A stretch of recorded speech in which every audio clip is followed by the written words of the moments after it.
today's off-topic thing. I wanted to talk about something that's been meaning to talk about it actually because it's something that's really important to me personally when developing Terah and with the whole Rossi publishing games concept. The first time that this idea that I'm going to talk about started to congeal, just to give credit where credit is due, I was talking to David Bowman down in Arizona when I was working on with him on the Horizons MMO. That makes it sound like I was a lot more active than I was. But this came up there, and it kind of, I don't want to get into all the specifics of what the discussion was about because it's not really important. It's more just, I want to give credit to David Bowman for... Okay. Test it up before you leave. Sorry for interrupting. I just want to make sure he gets the credit for it. The first place that I really heard the concept was from Tracy Hickman, and that's the article I mentioned that I put into the world building folder. Tracy Hickman said, every time you run a game, someone there is going to learn something, whether you want them to or not. Mm-hmm. So what I'm getting at here is making sure that they learn at least one thing that's right. For that, the next quote I want to bring up is from Terry Pratchett. Ooh. From the Discworld book Carpe Jugulum. Pratchett, interestingly enough, was not, it'll be surprising when you hear the quote, but he was not a religious guy. He was actually technically a secular humanist. It's kind of a branch of atheism. You mean he believes in God but doesn't believe in other religion or something? No, he doesn't believe in God. He doesn't believe in any deities that has not been proven. That's a secular. Yes, but he believes that man has everything within, the humanity has everything within them to live a moral and good life. Yeah. Anyway, here's the quote. This is Granny Weatherwax talking to a priest, an Omnian priest named Mightily Oates. I did not name him. There is a very interesting debate raging at the moment about the nature of sin, for example, said Mightily Oates. And what do they think? Against it, are they? Said Granny Weatherwax. It's not as simple as that. It's not a black and white issue. There are so many shades of gray. Nope. Pardon? There's no grays, only white that's got grubby. I'm surprised you don't know that. And sin, young man, is when you treat people as things, including yourself. That's what sin is. It's a lot more complicated than that. No, it ain't. When people say things are a lot more complicated than that, they means they're getting worried that they won't like the truth. People as things, that's where it starts. Oh, I'm sure there are worse crimes, but they start with thinking about people as things. Yep. This is something that comes up a lot in the role-playing community and the MMO community and a lot of other communities that I really, really, really like, but they keep doing this and it drives me nuts. They objectify people. They turn them into, rather than a human being, an object. And the most common way they do that is to sexualize it. Mm-hmm. Rossi Publishing Games has a very strict policy on that. Sex can sell somebody else's game. I'll sell mine on its own merits.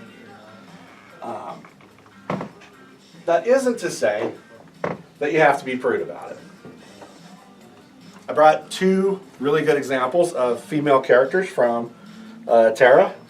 This is Phila. She is a vagabond tyrant.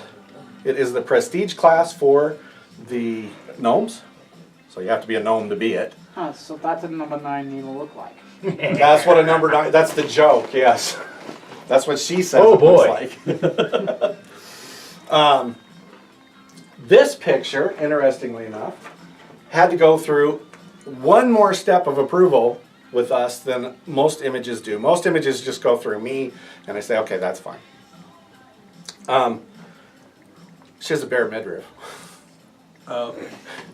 Not major, nothing really major, and I would hardly call it sexualizing it. But, It could just be your shirt's too small and it's kind of riding up when she's raising her arms. well, the thing with vagabond tyrants is they're like insane. They have a death wish. And so armor, protection, kind of throw it to the wind. Hence the shorts as well. But not, like I said, nothing major. But if something like that shows up in Terah, it goes through my wife and it goes through my daughter for approval. And you can see, I'll pass this around, you can see on her this little white spot on her shirt. That's all that was added. Another good thing, part of the same pet peeve, weak female characters. Not really big on that. Unless you've got weak male characters, and you know. Those are all corresponding- weak in equal weakness. So what's funny is Benael, we've talked about him a few times, the big leader of the Vicati. He was created by my daughter. The whole concept, his personality, what he looks like, how he acts, how he fits into history is 100% my daughter. So Johnny here is actually all mine. So it's a little bit of a reversal there. Her history is when the High Elves first invaded Terah.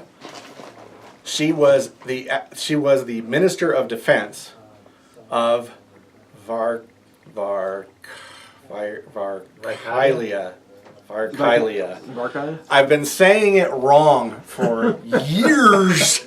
And I looked it up today. I was always saying it Vicalia, and my daughter says it Vicalia. And it's Varkylia. Varkylia. We'll get more into that later. Anyway, she was the Minister of Defense at the time. Her mother died when she was 10 years old defending an outpost, and we'll get into the story of the outpost later on when we get into cities. And she worked her way up. She got a commission. Terah's commissioning system does not work the way the U.S. Army, U.S. militaries works. You buy your commission. She didn't have to pay it. Her mother was in the Vicati Army. She died in service. They granted her whatever commission they felt was appropriate. That was colonel. She served as the youngest colonel. Interesting corollary, James Kirk, youngest captain. Same rank, just in a different branch of service, yeah. When the High Elves attacked, they took over Zanaka. Just killed it. This is mine now. Yeah. Zanaka was the military power in Terah at the time. It fell in under 3 weeks. Wow. So Johnny gets word, Benael gets word, that this happened, and they both go, oh crap.